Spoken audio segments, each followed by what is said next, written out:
Hello viewers, আসসালামু আলাইকুম। আশা করছি সবাই ভালো আছেন।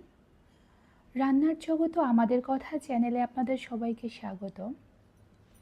ভিডিওটি শুরু করার আগে চ্যানেলটি সবাই সাবস্ক্রাইব করবেন। রান্না আর নারী এই দুয়ের মধ্যে সম্পর্কটা আদিকাল থেকে। নারীর প্রতিদিনের জীবন শুরু হয় রান্নাঘরকে কেন্দ্র করে।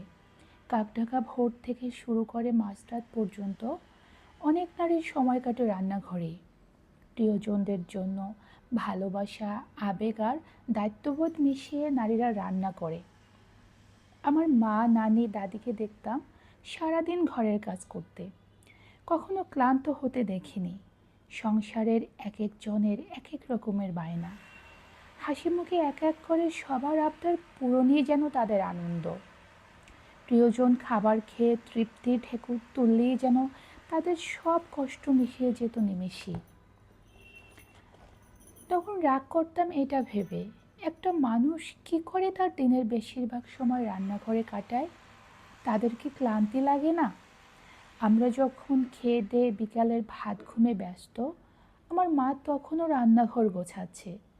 গোসল সেরে আছরের নামাজের সময় হয়তো খেতে বসতো। তবুও তারা রাগ করেনি কখনো। কিভাবে তাদের প্রিয়জনকে ভালো রাখবে, এটাই ছিল তাদের সারাদিনের চেষ্টা। মা, নানি, দাদির হাতের মায়া মিশ্রিত সেই অতুলনীয় রান্নার কথা স্মৃতিচারণ করতে গিয়ে আমার মনে হাহাকার ওঠে। পৌষের শেষ দিকে নতুন চাল উঠত। সবার মনে একটা উৎসব উৎসব ভাব ছিল। বাদামি রঙের একটা চাল রাখা হতো আলাদা করে। চালটার নাম ছিল বিন্নি চাল। বিন্নি চালের সাথে কম বেশি আমরা সবাই পরিচিত।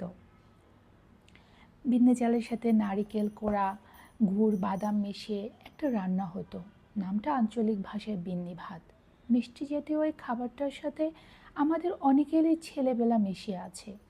তবে এই জেনারেশনের আমরা মিষ্টি কোর্স বলতে বুঝি পেস্ট্রি, আইসক্রিম, পাই, পুডিং, ক্যান্ডি, ফালুদা সহ অনেক খাবার, যা খুব সহজে সুপার শপ কিংবা গলির মোড়ের দোকানেই পাওয়া যায়। খুব সহজলভ্য। সেই সব খাবারে আধুনিকতার ছোঁয়া থাকলেও নানির হাতের রান্না করা বিন্নি ভাতের স্বাদ ছিল অমৃতর মতো, যার সাথে মিশে আছে আমাদের ছেলেবেলা, আমাদের ঐতিহ্য, আমাদের হারিয়ে যাওয়া আঞ্চলিকতা। বাজারে অনেক ঘুরেও কালচে রঙের সেই বিন্নি চালটা পাওয়া যায়নি। তবে যা পেয়েছি তা দিয়ে রান্না করব বিন্নি ভাত। খুব সহজেই রান্না করা যায় বিন্নি ভাত। আমার রান্নার আগ্রহটা তৈরি হয়েছিল আমার মা ও নানুকে দেখে।